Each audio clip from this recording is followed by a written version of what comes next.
নমস্কার বন্ধুরা, সনাত ববি ব্লগে আবার আপনাদের স্বাগত। তা আজকে আমি আবার একটা নতুন রেসিপি নিয়ে এসেছি আপনাদের সামনে। এই যে এই পাতা তো সবাই চেনে, এই যে দেখিয়ে দিচ্ছি। যারা চেনেন না, এই যে এই পাতা দেখুন তো চিনতে পারছেন কি না। তো এই পাতাটা হলো, নাম হলো, যারা চেনে না তাদের উদ্দেশ্যে বলছি, এই পাতাটার নাম হলো খারকোল পাতা। তো আজকে এই খারকোল পাতারই আমি রেসিপি করব, যেটা আমরা বাটা খেয়ে থাকি। তো আমি যেভাবে বানাই আমি সেইভাবেই আপনাদের আমি রেসিপিটা শেয়ার করব। তো দেখতে থাকুন। কড়াই আমি তেল দিই না, একটুখানি দেবো, বেশি দেবো না।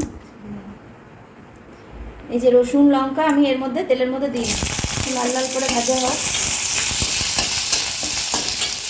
এর উপরে আমি এই যে খারকোল পাতাটা গোটা আমি এর মধ্যে দিই, ধুয়ে রেখেছি পাতা।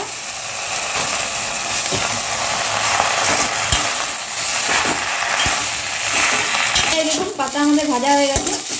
মনে হচ্ছিল কতটা, দেখুন কমে একটুখানি হয়ে গেছে দেখুন।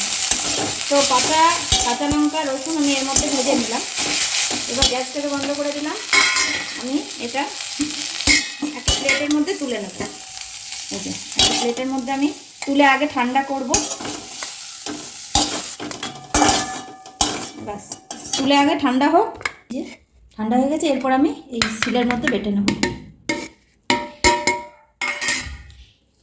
শিলের মধ্যে আমি বেটে নেব।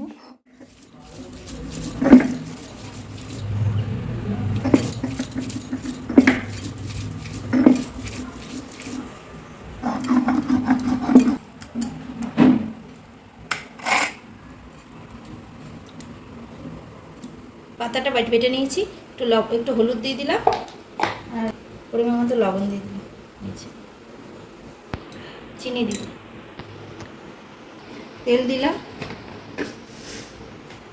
এর মধ্যে আমি এই যে কালো জিরা ফোড়ন দিচ্ছি।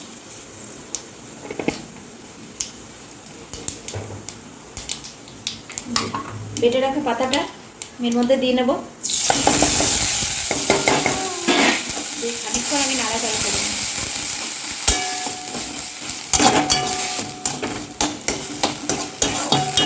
হয়ে গেছে, একটু নাড়াচাড়া করে নিলাম তেলের মধ্যে।